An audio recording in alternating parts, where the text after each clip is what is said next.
បាទសួស្តីបាទទៅកាន់មកប្រិយមិត្តយើងមកដុំរយបើផ្សេងការប្រកួតលីកកំពូលយប់នេះអេដមីនមាន3គូទៀតហើយបាទជួបមកមុនធ្វើការលេងកំសាន្តគូទី1បាទតតតាមរដ្ឋស្ពតទទួលក្រុម Manchester United 4ប្រកួតចុងក្រោយនេះអត់ដែលចាញ់ទេបងប្អូនខណៈដែលក្រុមទាំងពីរនេះជំនួបជួបគ្នា5ប្រកួតចុងក្រោយនេះ Man U ក៏មិនដែលឈ្នះទៅលើ Spurs ដែរចឹងយប់នេះគូនេះលេងស្មើណាសម្រាប់គូទី1នេះអេដមីនគេថាគួរតែលេងក្រុម Man U បងប្អូន Man U អាចនឹងសងសឹកបានឬក៏យ៉ាងណាចាំទស្សនាទាំងអស់គ្នានៅវេលាម៉ោងបាទ7កន្លះអេដមីនធ្វើការផ្សាយផ្ទាល់នៅលើ page របស់អេដមីន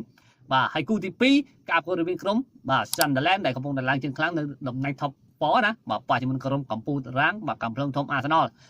ទៅលើបាទ Slava Praha 3-0ក្នុងការប្រកួត Champions League គណៈដែលក្រុម Sunderland ស្មើ